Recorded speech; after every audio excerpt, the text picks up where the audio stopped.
Olá, pessoal. Olá, boa noite. Estamos começando a nossa quarta live. Sejam bem-vindo. Oi, Kelly. Estamos iniciando então essa nossa noite. Deus abençoe. Luzia, vamos entrando. Daqui a pouquinho nós vamos falar com o Lázaro Praxedes. Rogério, Deus abençoe. Vamos chegando para cá para podermos ter um momento. Deus abençoe, Kelly. Aqueles que estão conosco. Aieda, Maria Maia, Assi Alves Oliveira, pessoal que vai entrando. São 19 horas e 30 minutos. Vamos ver se o nosso amigo logo ele já entra para nossa noite de live, o corpo de Cristo que é a igreja. Este corpo místico que é formado por todos os batizados. O Juliano, o Efigênia, vamos entrando aqui para que possamos ter uma live abençoada, né? Todas as quartas-feiras, hoje, véspera de feriado. Aí, Dalina, boa noite, Dalina, seja bem-vinda.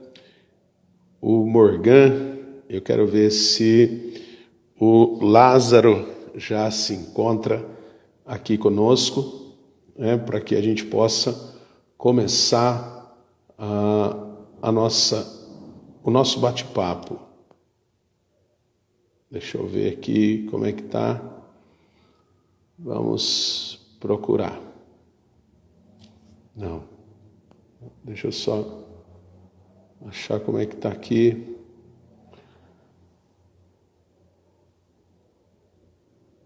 Vamos ver aqui como é que nós podemos achá-lo. Opa!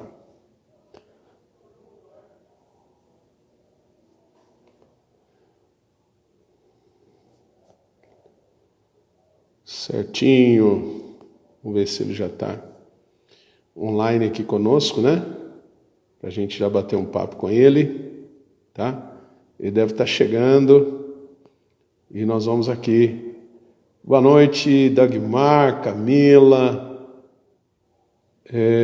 a Regina Funchal. Que Deus abençoe a todos nós e nos fortaleça na fé, no amor, e assim estejamos fortes.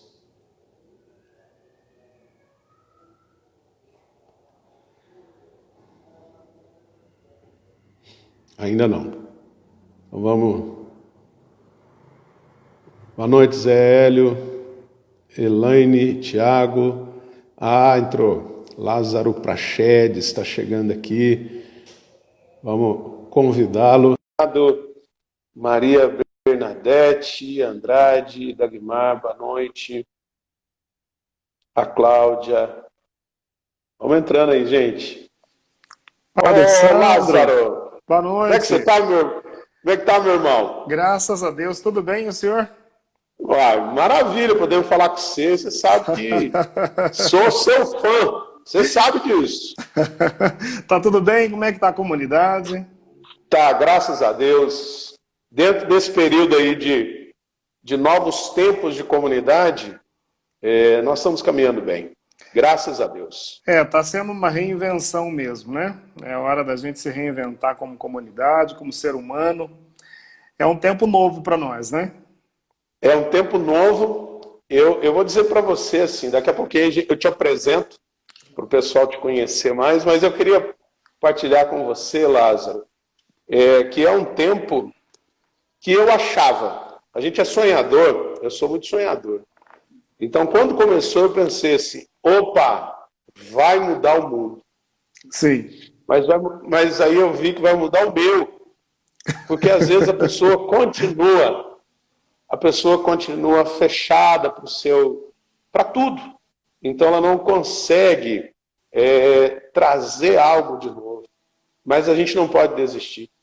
O projeto é muito maior. Com certeza. Eu penso que esse é um tempo privilegiado da graça de Deus para nós, onde nós estamos tendo a oportunidade de olhar para dentro de nós mesmos e nos voltar para Deus. Porque, vamos dizer a verdade, né? Quando a gente olha para a situação política, econômica, social do país, a gente percebe que não tem onde se apegar mais, padre.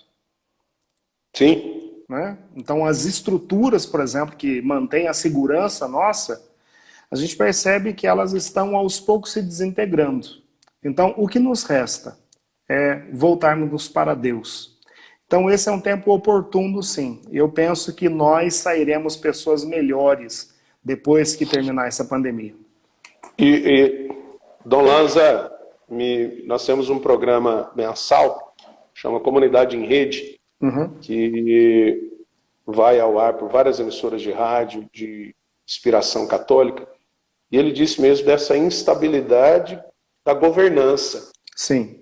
E não é só num setor, é de maneira geral, né? Nos municípios, nos estados, na federação. Então parece que nós perdemos um pouco o norte. Sim. E aí nós precisamos realmente voltar para aquilo que é realmente o nosso porto seguro. E por isso que eu pensei, quando eu te convidei, para a gente poder falar desse corpo de Cristo, mas não a hóstia. Sim. Não a Eucaristia. A igreja, que é a família, que é a igreja doméstica, que é a igreja comunidade, as pastorais, os movimentos, porque a igreja é povo. Diz o Concílio Vaticano II que, como é que eu vou dizer assim, não é mais a hierarquia, mas é realmente o povo de Deus em caminho. Né? Sim. Então, é esse povo de Deus que nós queremos partilhar hoje. Sim, eu vejo que essa compreensão a respeito dessa dimensão da vida da igreja, nós fomos ao longo da caminhada tomando consciência a respeito de como se organiza, o que é de verdade o corpo de Cristo. O senhor vai se lembrar de que nos documentos mais antigos, quando se falava o que é igreja, a gente dizia que a igreja eram o Papa, os bispos e os presbíteros. Então, anteriormente era essa a compreensão. E os leigos ficavam meio que colocados de canto nessa vida que é própria da igreja. No entanto, quando nós olhamos especialmente para o Novo Testamento, nós vamos percebendo, à luz da palavra de Deus, que há aqui uma vocação que é própria de todos os cristãos e que nos é dada a partir do nosso batismo. Então, se o senhor me permite tomar aqui um texto da palavra de Deus... Mas posso só fazer uma parte aqui, Lázaro? Claro, à vontade. Vamos apresentar o Lázaro Prachedes. Sabe por quê? Porque eu estou vendo aqui muitas pessoas ligadas à RCC. Sim. Mas eu tenho muitos amigos e amigas que não são do universo da RCC. Sim. Então, assim, quem que é esse cara? Da onde que ele veio? Então, eu venho dizendo nas minhas propagandas, fui coordenador diocesano da RCC, num tempo desafiador de realmente agregar os grupos que estavam, cada um caminhando com um caminho, claro, renovação, Igreja Católica, mas cada um você teve um papel primordial. Então, eu queria que você contasse um pouquinho quem é o Lázaro Prachedes, o que ele foi na diocese, o que ele é na igreja hoje. Acho que isso está dentro do que nós estamos conversando. Sim. Principalmente quando o Dom Geraldo te convidou fez as reuniões lá e você assume a coordenação diocesana no momento em que a diocese repleta de grupos, mas cada um seguindo a sua cabeça. E você, na inspiração do Espírito Santo, Opa, vem cá. Não é a minha inspiração, é o Espírito Santo. Eu gosto muito da Atos, né? O Espírito Santo, E o nós? Espírito Santo e nós. Então, assim, naquele momento, o que hoje nós temos uma renovação forte, coesa, vem lá daquele tempo. Então, eu queria que o pessoal conhecesse um pouquinho você. Tá certo. Ô padre, eu sou natural aqui da cidade de Botelhos. Ah, não é de Poços, não? Não, o senhor acredita que eu sou de Botelhos? Maravilha. E venho de uma família grande. Na minha família eu sou o caçula, eu sou o 13º filho lá de casa. É muita gente. Muito. E aí, meu pai vendeu uma pequena propriedade de terra que nós tínhamos ali perto da cidade de Botelhos e nos mudamos então para Poços de Caldas. E educado como família cristã, eu fiquei órfão de pai e mãe muito cedo. O pai morreu depois da mudança, 5 meses depois que ele se mudou com os 13 filhos aqui para Poços. Meu pai foi acometido de uma pneumonia e faleceu, deixando minha mãe com 13 meninos para criar, padre. Meu pai. Isso. Então Jesus. foi um tempo de muita luta, né, para a mãe, com os irmãos mais velhos, mas graças a Deus a mãe conseguiu dar o mínimo de educação possível para nós, nos educou na fé cristã e tudo mais. E a mãe morreu quando eu tinha de 9 para 10 anos. Então, assim, dos 9 até os 16 anos foi um tempo bem complicado para a minha vida, porque a minha família acabou se desintegrando, os meus irmãos acabaram indo para uma religião meio que sincretista, e aí a minha família então se desintegrou. Mas Deus, que é rico e bondoso conosco, me deu o privilégio de fazer uma experiência do amor dele dentro da renovação carismática. E essa experiência eu a fiz com 16 anos de idade. Aos 17 eu já era evangelizador, padre.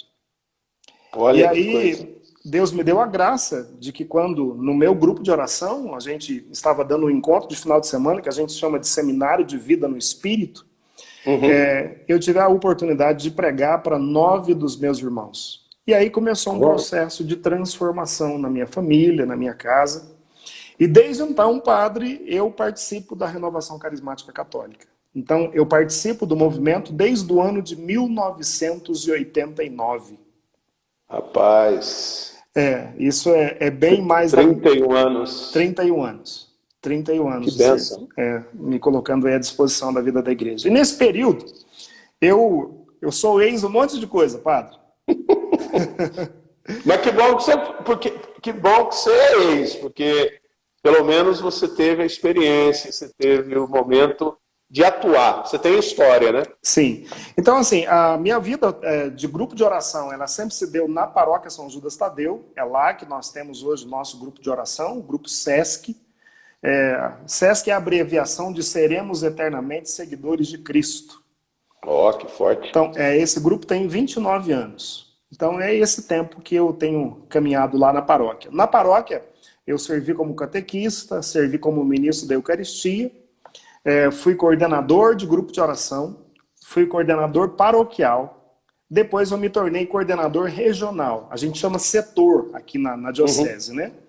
Então, fui coordenador do setor Poços primeiro. A coordenação do setor, ela se deu de uma forma bem interessante. Aqui na cidade de Poços, nós temos um encontro que é o encontro de carnaval, que é um dos maiores eventos que a gente tem. Cristo. Isso, é antigo, né? Isso, esse é muito antigo. Num belo período, eu estava como coordenador de setor, mas nós estávamos sem articulação, nós não estávamos sem coordenação diocesana e também a coordenação regional aqui, ela estava passando por alguns problemas. Pelo menos é isso que foi passado para nós, né, pelo Dom José, que a coordenação, em determinado momento, chegou para ele e disse: olha, eu não consigo ter controle mais dos grupos de oração. E aí, por causa do encontro com Jesus, os padres do setor se reuniram e nomearam 5 pessoas para ter a responsabilidade de organizar o evento, e eu estava entre os 5. Então, naquele ano, nós organizamos o evento e depois continuamos o processo de caminhada e fizemos aqui, no setor Poços, uma organização. Em cada paróquia que tinha mais de um grupo de oração, nós elegemos uma pessoa que se tornou coordenador paroquial. A reunião dos paroquiais formava então a coordenação do setor. E fizemos uma pequena cartilha que orientava a reorganização. E começamos do zero. Começamos a reunir com os coordenadores, formar coordenadores paroquiais. E a coisa deu tão certo que o Dom José Geraldo, na época, pegou o modelo e também o estatuto, um pequeno estatuto que nós tínhamos aqui, a gente chamava de diretrizes. Ele pegou as diretrizes daqui de Poços de Caldas, replicou para os setores, e quando nós chegamos a ter, então, um coordenador em cada setor, ele nos chamou para uma reunião lá na Cúria, e nessa reunião da Cúria, eu entrei coordenador de setor e acabei saindo coordenador diocesano.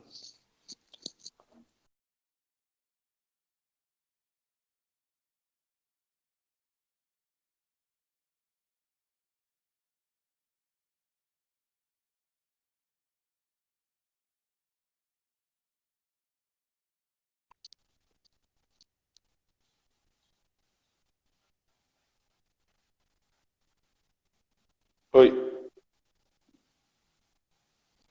Voltou? Eu tirei aqui os comentários. Oi. Ah, tá. Então, eu tirei um fui pouquinho os coordenador comentários para não diocesano pensar. do ano 2000 até o ano 2005. E foi, de fato, um período muito intenso. Foram 5 anos de coordenação. Foram 2 mandatos, na verdade. E mais um ano, porque foi o ano onde nós fizemos a Assembleia Diocesana. E nesse período da Assembleia Diocesana, nenhuma pastoral ou movimento teve eleição. Então foi 5 anos. E depois desse período, eu acabei me mudando aqui de Poços de Caldas para o Rio Grande do Sul. E do ano de 2006 até 2012, eu fui o coordenador nacional dos pregadores na Renovação Carismática Católica do Brasil. Além disso, eu me tornei o diretor administrativo do Escritório Nacional de Renovação Carismática Católica durante esse período. Então, esse foi um pouco do trabalho que eu venho desenvolvendo ao longo dos anos. Hoje, a gente continua com o Grupo SESC lá, reunindo toda quarta-feira, e eu estou servindo aqui na paróquia de São Félix, né? A paróquia que está mais próxima da minha casa, onde eu participo. São Félix, Nicosia. Isso. E sou o ministro da palavra hoje na comunidade de São Félix. Que bênção! Mas eu lembro muito bem, Lázaro, porque 2000 a 2005 já estava na teologia, 2002 eu terminei, 2004 eu fui ordenado, então assim, convivi, participei de conselho de pastoral nessa época. Sim. Então, eu lembro de toda essa caminhada, por isso que eu queria mesmo que você contasse um pouquinho isso, porque às vezes o que acontece conosco? Cada um vai achando que é dono do seu grupo. E isso não é só na renovação, isso é na catequese, isso são vários setores, e se nós não tivermos uma articulação, o corpo quebra. E o que estava acontecendo com a renovação na diocese, né? O corpo estava quebrando, porque, como nos lembra São Paulo, o pé queria ser mão, a mão queria ser... Aliás, o pé queria ser mão, a mão não queria ser pé, não queria ajudar, e aí realmente o caos estava tomando conta. Então, assim, foi muito providencial essa reunião dos padres, impostos, e todo esse processo, porque hoje a gente tem uma renovação coesa. Eu não estou dizendo que é unânime, mas eu estou dizendo que é coesa, porque acompanhando o grupo de oração aqui da paróquia, olha, tem que seguir, é isso, é aquilo. Claro que hoje tem muitas pessoas que não são afeitas, né, a essa organização, querem seguir o seu... talvez um dos desafios de ser igreja hoje, de ser corpo de Cristo hoje, é porque Sim. cada um quer seguir o seu viés e não estão preocupados, né? É verdade. No âmbito da renovação carismática católica, eu compreendo, por exemplo, o seguinte, isso é bem próprio dos movimentos de igreja.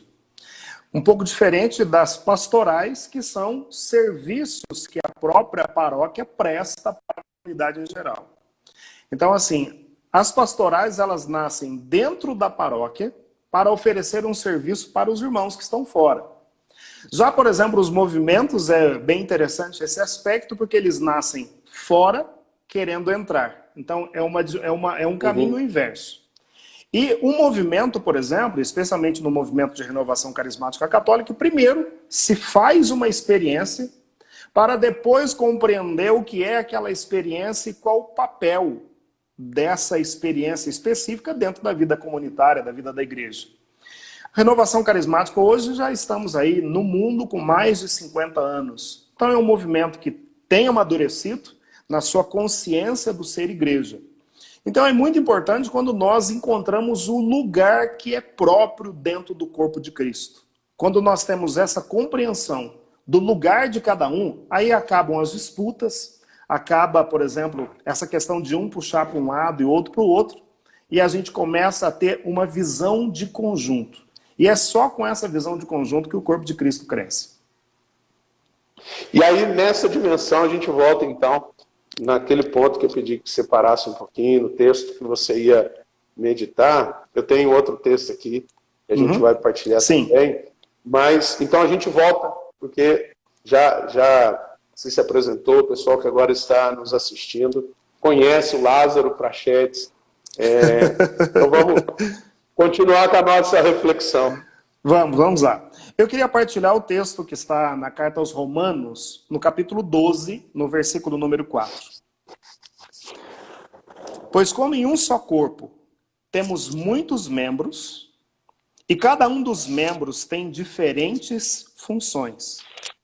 Assim nós, embora sejamos muitos, formamos um só corpo em Cristo, e cada um de nós é membro um do outro. Nós temos dons diferentes conforme a graça que nos foi conferida. Aquele que tem o dom da profecia, exerça-o conforme a fé. Aquele que é chamado ao ministério, dedique-se ao ministério. Se tem o dom de ensinar, que ensine, o dom de exortar, que exorte. Aquele que distribui esmolas, faça-o com simplicidade. Aquele que presida com zelo. Aquele que exerce a misericórdia, que o faça com afabilidade. O autor, então, da carta aos Romanos, ele situa que, embora sendo muitos os membros, nós formamos um só corpo. Então, essa deve ser a visão de cada agente de pastoral. Quando nós olhamos para a pastoral, não existe aquela que é mais ou menos importante. Cada uma das pastorais, movimentos, serviços que existem hoje dentro da igreja, e aqui está a beleza da Igreja Católica, Padre Sandro. Porque quando a gente olha para as demais comunidades não católicas, e aqui eu me refiro propriamente dito aos irmãos que são evangélicos, que participam da comunhão que nós temos com Cristo, mas não com a igreja, eu percebo que quando há uma divergência de ideias, o que acaba acontecendo é que as pessoas acabam saindo da vida da comunidade, fundam novas igrejas. Já a igreja, a nossa igreja católica, ela tem essa dinâmica de ser uma mãe cujos braços acolhem a todos, independente da sua espiritualidade, da sua identidade. Há um lugar para cada um de nós dentro da vida da igreja. Então, mesmo tendo dons diferentes, nós formamos um só corpo. E eu costumo fazer essa reflexão a partir da imagem de que, imagina se tivesse só o Padre Sandro aí na paróquia para realizar todas as funções. O senhor daria conta? Não, de jeito nenhum. Não. É por isso que é fundamental, então, o trabalho e o envolvimento de cada pessoa dentro dessa pastoral, porque é juntos, cada um de nós, com a sua especificidade, com a sua identidade, quando nós nos unimos, é que o corpo de Cristo é completo. Então, o que falta a uma pastoral, a um movimento, o outro tem a possibilidade de completar, e assim a edificação do corpo de Cristo acontece. Lázaro, mas nós estamos vendo, dentro desse universo do mundo hoje, das polarizações, né? O Papa Francisco, no domingo de Pentecostes, disse que o mundo nos coloca como de direita e de esquerda. Sim. O Espírito nos coloca como de Jesus. Sim. O mundo nos coloca como progressistas e conservadores. O Espírito nos coloca como filhos de Deus. E nós estamos vendo essas polarizações, às vezes até agressivas, dentro da igreja, que a mídia aproveita e faz isso tornar-se ainda mais gigantesco, né? Leigos com termos muito negativos em referência ao bispado brasileiro, padres e às vezes até bispos. Então, assim, eu estou trazendo essa reflexão a partir do momento que você disse algo muito forte. Nós, enquanto Igreja Católica, temos algo que é a unidade una, santa, católica e apostólica. Né? A unidade. Mas nós estamos vendo essa unidade hoje ser muito atacada, muito ferida. E por membros de dentro. Eu queria que você comentasse um pouquinho sobre isso. Sim. Padre, os sociólogos, quando fazem uma análise do contexto social que nós estamos vivendo hoje, eles utilizam um jogo de palavras. A expressão é mudança de época e época de mudança. Uhum. Nesse contexto social que nós estamos vivendo hoje, nós estamos vivendo esse período que é chamado, então, de época de mudança. Quando a gente estava vivendo isso aí, a gente pode pensar que há uns 100 anos atrás, nós vivíamos o período que era o período de mudança de época. Nesse período, os paradigmas sociais, eles eram alterados de forma gradativa. E como os paradigmas eram alterados de forma gradativa, havia instabilidade social. Agora, nesse período, que nós chamamos então de uma mudança de época, todos os paradigmas sociais eles estão se desmoronando ao mesmo tempo. E a partir desse contexto, a gente percebe um ataque muito claro da sociedade não cristã contra todas as instituições que organizam a sociedade. Eu vou me justificar. Nós percebemos hoje claramente o ataque contra a política. Quando a gente fala de política, a gente fica até arrepiado. Tem gente que sente até náuseas. Mas a política boa, ela organiza a sociedade. Nós percebemos hoje também um ataque que é frontal contra a vida da igreja. Por quê? Porque a igreja, ela organiza a sociedade. E especialmente nós estamos vendo hoje um ataque direto contra a família, que é a instituição que é a célula básica, mãe da sociedade. A partir desse pressuposto, de que há hoje um ataque frontal, nós compreendemos então que há uma mudança social que nós precisamos entender. Tem um sociólogo famoso, Padre Sandro, chamado Bauer. Ele está dizendo o seguinte, no início da reflexão dele, ele falava da pós-modernidade. Só que hoje ele não utiliza mais essa expressão. Ele está chamando esse momento de sociedade líquida. E a sociedade líquida faz o quê? Ela primeiro destrói os sólidos. Então, tudo aquilo que dava solidez, a fé, a igreja, a família, as instituições públicas que nos davam segurança, elas estão desmoronando. E a partir disso, o indivíduo, ele entra se colocando como sendo o centro da sociedade. E esse é o problema que nós estamos hoje. Eu estou aqui, por exemplo, com uma xícara de água. A água é líquida. Se eu derramar ela sobre a minha mesa, não tem como segurar. O que está dando formato para esse líquido aqui é a xícara. Então, é necessário que haja instituições, especialmente me referindo aqui à vida da igreja, para organizar essa mentalidade social.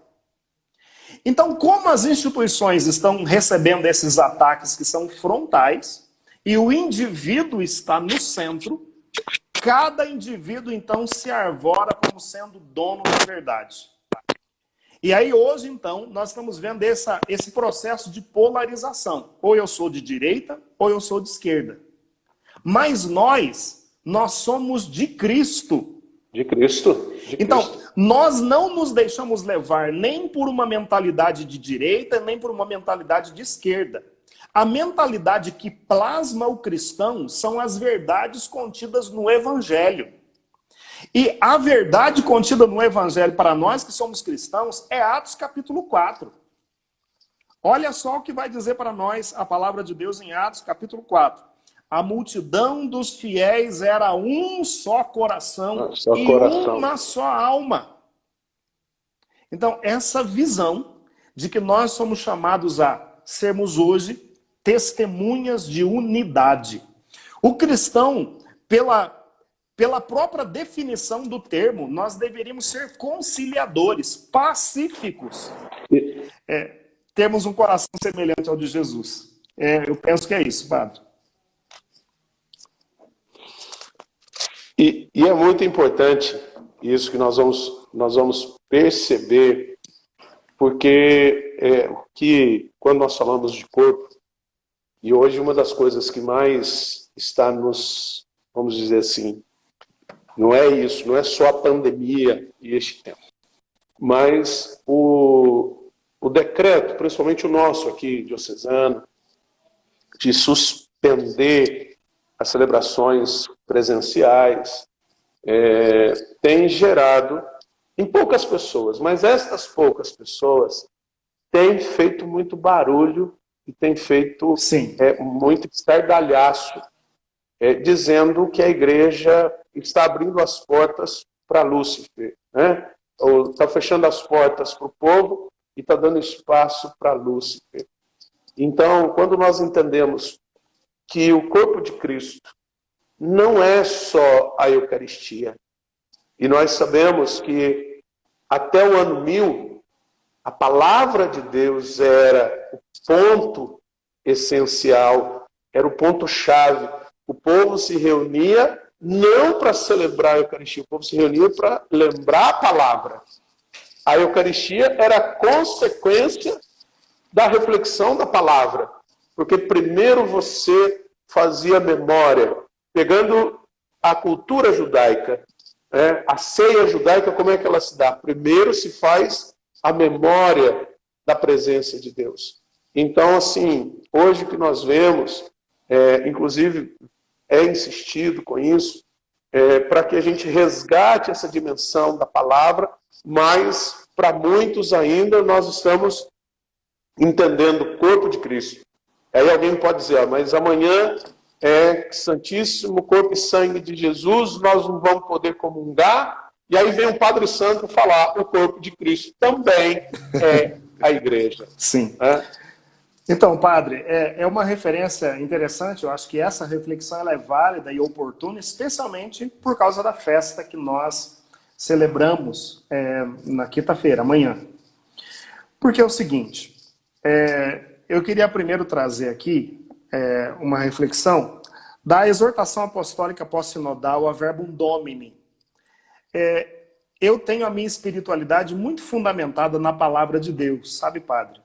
Então, a palavra, ela fala muito ao meu coração. Então, essa exortação apostólica, ela, quando eu a li, eu confesso para o Senhor que ela me encheu o meu coração de alegria. No número 54, a exortação fala da palavra de Deus e da Eucaristia, fazendo aqui um paralelo entre as duas coisas. Então, eu só queria trazer alguns aspectos. Quando foi dito de modo geral a respeito da relação entre palavra e sacramentos, ganha maior profundidade aplicada à celebração eucarística.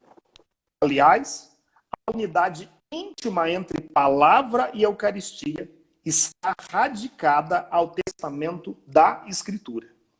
É atestada pelos padres da Igreja e reafirmada pelo Concílio Vaticano II. Então, a primeira situação é esse paralelo que há entre palavra e Eucaristia. Aqui eu queria deixar bem claro, a minha reflexão, ela não vai, por exemplo, na contramão daquilo que nós estamos vivendo. Eu, enquanto leigo, estou vivendo as mesmas dificuldades que qualquer pessoa de caminhada. Também eu estou participando das missas através da internet, fazendo a minha comunhão espiritual. Mas hoje, nesse tempo que nós estamos vivendo, é necessário compreender essa dimensão. Olha só, o mistério da Eucaristia mostra qual é o verdadeiro maná, o verdadeiro pão do céu. É o Logos de Deus que se fez carne e se entregou a si mesmo no mistério pascal. Esse texto é maravilhoso. Ele diz que o verdadeiro maná, o pão que desce do céu, é o Logos. Então Jesus, ele é o Logos, ele é a palavra de Deus que assume a nossa natureza, né? A natureza humana. E finalmente no número 55 está escrito: palavra e Eucaristia correspondem-se tão intimamente que podem ser compreendidas, que não podem ser compreendidas uma sem a outra. A palavra de Deus faz-se carne sacramentalmente no evento eucarístico. Aqui há uma comparação tão maravilhosa. Olha só, Padre Sandro, isso aqui. Vemos, quando vamos receber o mistério eucarístico, a Eucaristia, se cair uma migalha, sentimos-nos perdidos. E quando estamos a escutar a palavra de Deus, e nos é derramada nos ouvidos a palavra de Deus, que é a carne de Cristo e o seu sangue, se nos distraímos com outra coisa, nós em grande perigo. Então, olha que coisa maravilhosa. O documento ele faz então essa comparação, esse paralelo entre palavra e Eucaristia. E essa situação, quando nós... Só um minutinho, eu queria que você retomasse, porque deu um cortezinho. Sim. Que eu achei interessante. Quando nós deixamos cair uma migalha, a gente se sente perdido, e quando vem a palavra aos nossos ouvidos, que é o corpo, que é o Logos, que se encarnou, e que... Só repete isso aí para a gente poder ter Então, esse texto vai dizer que quando nós vamos comungar e cai uma migalha da Eucaristia no chão, a gente se sente perdido. E quando nós ouvimos a palavra e nós nos distraímos, nós incorremos nesse mesmo perigo. Então, é um texto maravilhoso que mostra a importância da palavra de Deus na nossa vida. Então, padre, Mas não quero, só para ajudar, porque você sabe disso, você é ministro, foi ministro da Eucaristia, ministro da Palavra, pregador. E qual é o desafio nosso? Por quê?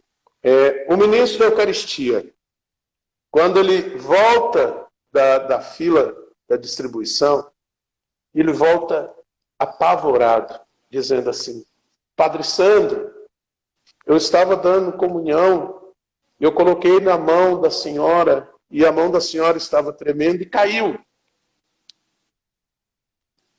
Aí é aquele alvoroço. Quando a palavra está sendo proclamada, esta mesma senhora está conversando com a vizinha. É verdade. E ela não se sente em perigo, da mesma forma que ela se sentiu em pecado, porque até envergonhada, porque a hora que ela deixa cair, ela faz um semblante de arrependimento, de culpabilidade, como se ela fosse a pior pessoa do mundo, que ela deixou cair o fragmento. Então, mas ela não se sente e nem um pouco, só para terminar, ela não se sente nem um pouco constrangida se a colega dela do lado chamá-la para conversar enquanto a palavra está sendo proclamada. Justamente. Padre, eu penso que nós precisamos, enquanto igreja, aprimorar esse conteúdo formativo a respeito da importância da palavra de Deus na nossa vida. Porque na celebração eucarística nós participamos de duas mesas. A mesa da palavra e a mesa da Eucaristia. As duas mesas estão equiparadas em dignidade. Então, nós precisamos, o mesmo amor que eu tenho para com a Eucaristia, eu preciso ter com a palavra de Deus. Então, é uma mudança que tem que acontecer no nosso coração. Quando a palavra é proclamada, é Deus falando com a comunidade. Então, os meus ouvidos, o meu coração, a minha mente precisa estar atenta àquilo que Deus está falando comigo. É tão interessante isso, Padre Santo, porque muitas vezes, quando a gente vai à celebração da Santa Missa, se você perguntar que texto do Evangelho foi lido, eu posso dizer que 90% das pessoas não saberão responder o texto do Evangelho que foi lido. Ô, padre, Mas se cantar a música, não comungo porque mereço, isso eu sei, ó meu. Tô brincando, aqui é só para quebrar um pouco.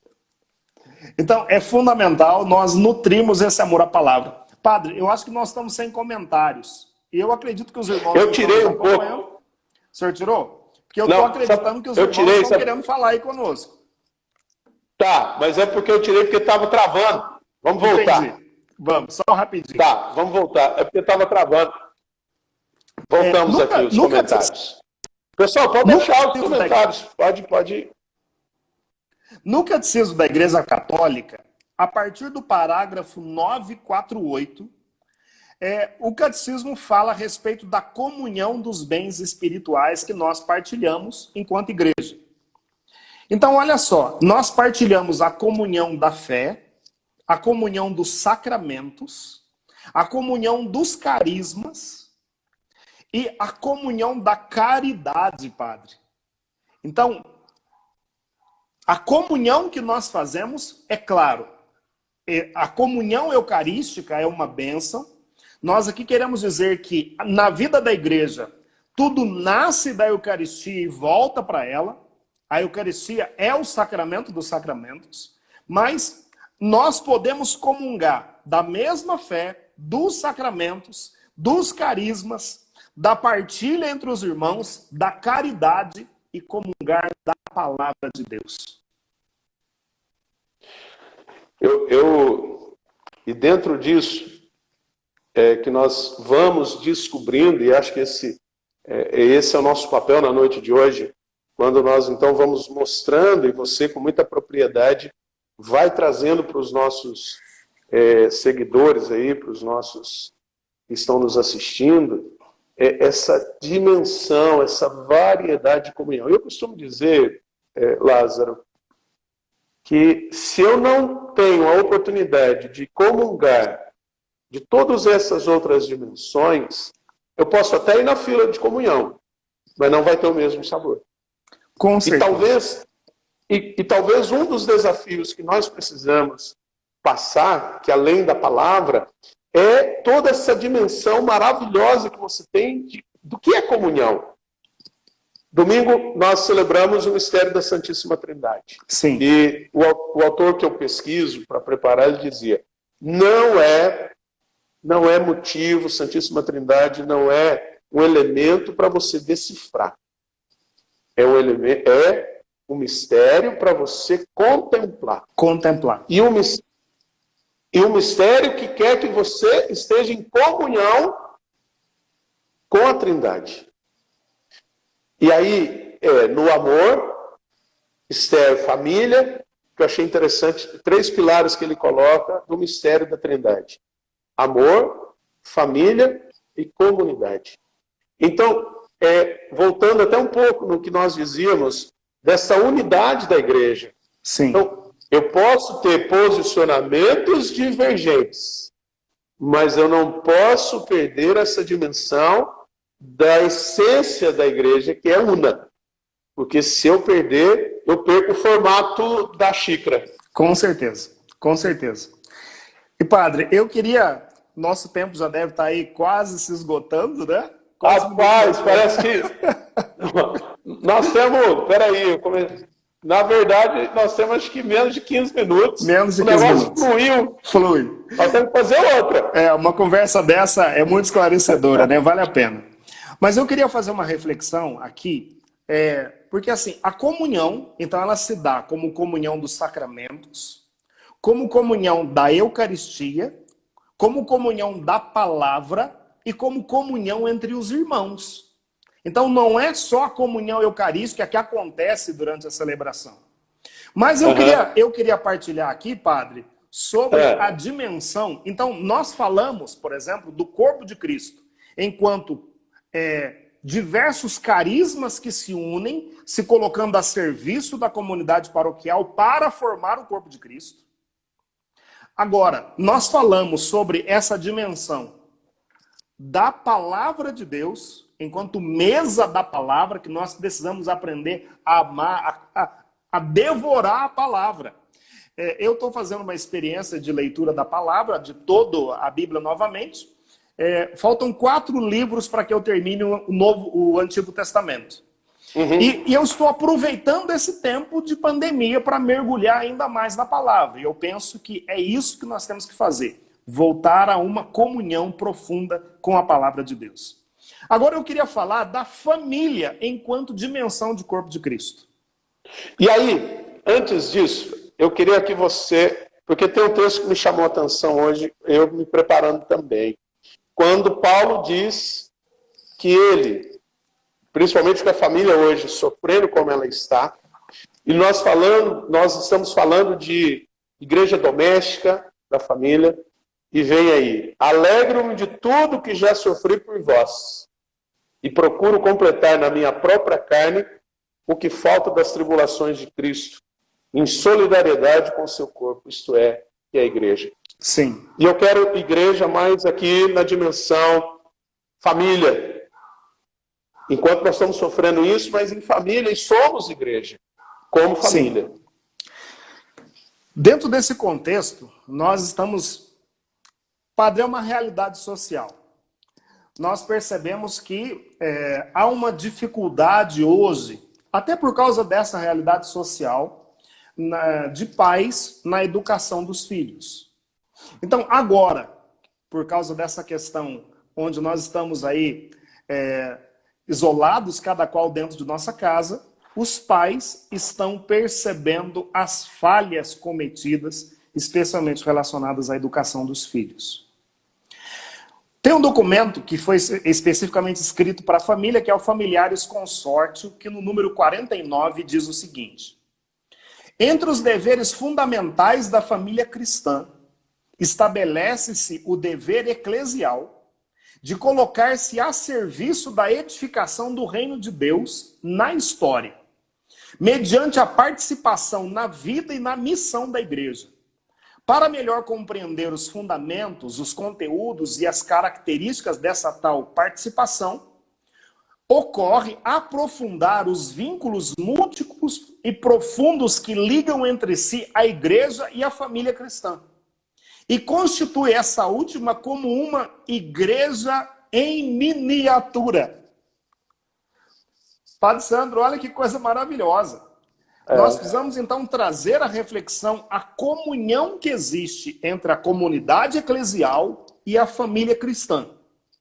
E o documento ele vai dizer claramente que a família é uma igreja em miniatura. Então, na família, é poderoso, é forte demais isso. Então, padre, nós temos que fazer essa reflexão, perceber essa dimensão e como a palavra tem ocupado a minha vida familiar. Como a oração tem ocupado a minha vida familiar. Porque, padre, infelizmente, não sendo aqui pessimista, mas fazendo uma análise da realidade, tem sido divulgado, por exemplo, um aumento, eu não sei se o senhor viu isso, mas especialmente agora, a partir da pandemia, a questão, por exemplo, dos ex-vídeos, vídeos de pornografia. Um aumento de 50% nesses streams de vídeo de pornografia. Tem aumentado 30% a violência à mulher e à criança. E recorde, os filmes, por exemplo, de Netflix e por aí vai. Isso tem aumentado. Padre, eu não estou dizendo que é proibido. Eu só estou fazendo uma reflexão para ver o lugar que o cristianismo verdadeiro tem ocupado dentro da nossa casa. Quanto tempo pais e mães gastam para partilhar a palavra com os filhos, fazer uma boa recitação do terço, para viver um momento em família? Então, é fundamental que as nossas famílias se transformem de fato nessas igrejas em miniatura. E é interessante, e é muito, vamos dizer assim, oportuno que você traz, porque nós temos uma percepção de pessoas que retornaram através das transmissões, das missas online, como aqui eu estou fazendo toda quarta-feira, que a gente chamou de quarta live. Então toda quarta-feira, programa, é como se fosse o nosso programa semanal, né? Chama quarta live. Então toda quarta-feira eu trago alguém, bate-papo com alguém, doutora Filó, Lázaro Praxedes, Padre Luizinho aqui da cidade. Então assim, sempre trazendo alguém que nos traz um aprendizado, uma informação. E aí o retorno que nós temos padre, que bom, o senhor está nos ajudando, padre, estou voltando, estou redescobrindo, mas é um número muito irrisório ainda, né? Sim. Porque a gente sabe que muitas pessoas vão dizer, padre, eu não consigo assistir a missa o tempo inteiro pela internet, não. Porque, agora, um filme, um filme pornô, uma série da Netflix que às vezes até desestrutura as bases, ou tendem a desestruturar as bases da fé, você fica toda hora e às vezes quer assistir a todo minuto. É verdade. Então, realmente, é algo que nos chama a atenção. E hoje, o padre Rodrigo Pato me chamou para uma conversa também, só que radiofônica. Sei. Não tinha como ser ao vivo, deixei gravado. E uma das perguntas é o papel da comunicação pós-pandemia. Por quê? Nós fomos pegos de surpresa, de calça curta, como diz o mineiro. Porque, assim, a renovação, eu sei que tem um trabalho de comunicação, tem um ministério de comunicação bem desenvolvido. Você vê Canção Nova, né? Século XXI, que tem uma inspiração, que não é renovação, mas tem uma inspiração no movimento de renovação carismática católica. E a maioria dos nossos padres olhava para a comunicação, principalmente digital, meio de comunicação, como algo jamais pensado. E nós fomos pegos de calça curta porque tivemos que correr atrás do prejuízo. Sim. E talvez por isso nós estejamos colhendo migalhas, né? Vamos dizer assim, do povão. Claro que nós temos de participação, tem ajudado, tem tido retorno, mas é muito irrisório diante, por exemplo, de uma sociedade de quase 200 milhões de habitantes. Sim. De fato, nós temos que avançar nesse aspecto. Talvez as pessoas começam a ficar incomodadas. Mas por que tantas lives e em horários distintos? Eu vejo essas lives como uma oportunidade para que nós estamos tendo agora de nos voltarmos para a palavra de Deus. O documento, esse Familiar Desconsórcio, para mim, ele tem uma frase que é um grito da igreja. O documento diz assim: família, retorna aquilo que você é. Então, a importância da família voltar à sua originalidade, aquilo que é o chamado essencial. É na família que a gente aprende o amor, o respeito, o amor aos pais, o amor às leis. É na família que nós encontramos o nosso lugar. Então, quando há uma família bem estruturada, a gente percebe que aquela pessoa vai se tornar, com certeza, um cristão capaz de influenciar na vida da sociedade. Então, é fundamental para que nós, nesse momento, retornemos àquilo que é essencial. E o essencial para nós, nesse tempo que Deus está nos dando como uma oportunidade, é voltar o nosso coração inteiramente para Ele, voltar para a palavra, voltar a algumas coisas que nós abandonamos em algum tempo da nossa caminhada, Padre. Agora, a comunicação, com certeza. Lázaro. Nós precisamos avançar na nossa comunicação do Evangelho, porque não dá para ficar para trás, né, Padre? Não, não dá. Ó, temos duas questões aqui que nós não vamos conseguir responder hoje. Nós vamos ter que fazer uma outra live. Certo. Pediram para a gente recomeçar, Então, vamos só que eu tenho... porque eu poderia recomeçar, não sei como é que está aí seu tempo. Porém, não, eu que não posso agora. Por quê? Certo. Tem um grupo de adolescentes numa outra live que eles fazem toda quarta-feira. E como amanhã de Corpus Christi, eles querem que eu vá lá para a igreja. Eu estou aqui na minha casa, eles querem que eu vá lá, faça uma live e participe no final da live deles com a adoração ao Santíssimo Sacramento. Certo. Então, assim, tá bem corrido. Mas, oi. A gente pode deixar agendado uma próxima, até para dar oportunidade das pessoas para a gente responder questões, dúvidas que tiverem. Eu acho que a gente pode fazer. E nós dois temos dois desafios de uma pergunta que eu já fiz. Já fiz para mim, já fiz para um padre, nós não tivemos resposta. Primeiro, se a palavra... Nós não vamos responder aqui também hoje não, viu, gente? Precisamos fundamentar e trazer a resposta muito bem elaborada e muito bem definida. Certo. Primeiro, se a palavra e a comunhão, a Eucaristia, tem a mesma dimensão, tem a mesma importância, por que para a Eucaristia eu tenho que confessar e receber na missa e a palavra qualquer pessoa pode proclamar? O primeiro ponto é esse. Segundo, essa é mais cabeluda, vamos dizer assim, com todo respeito, mas é a mais difícil. Se a palavra está na mesma, está equiparada, né, à Eucaristia, por que é a Eucaristia? O recasado, o em segunda união, terceira união, não pode receber, mas ele pode ouvir e pode proclamar a palavra. Se você já tiver uma resposta, você me ajuda, mas não vai dar tempo. Não vai dar tempo. Eu acho que nós podemos deixar essa para a próxima live. E são duas questões muito boas para discussão. Vale a pena, Padre? Sim, sim. O senhor, como bom comunicador, já deixou o gancho aqui para a próxima live, né? Já.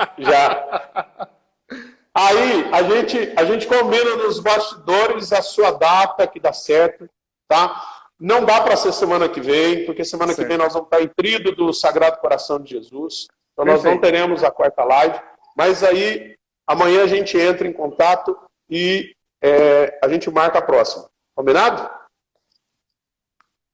Tá certo, então. Ficamos combinados, Padre Sandro. Então, eu acredito que nós temos aí 2 minutinhos, uma oração para encerrar nossa live, feita por você. Tá certo. Meus irmãos, eu quero primeiro louvar a Deus por essa oportunidade de estarmos aqui partilhando. E eu quero fazer a graça do Espírito Santo para que ele convença cada um de nós sobre a importância da palavra. E é isso que eu te peço agora, Pai Deus, em nome de Jesus. Derrama sobre cada um dos irmãos e das irmãs que estão partilhando nessa live conosco a unção do Espírito, para que nós possamos amar cada dia mais a palavra de Deus.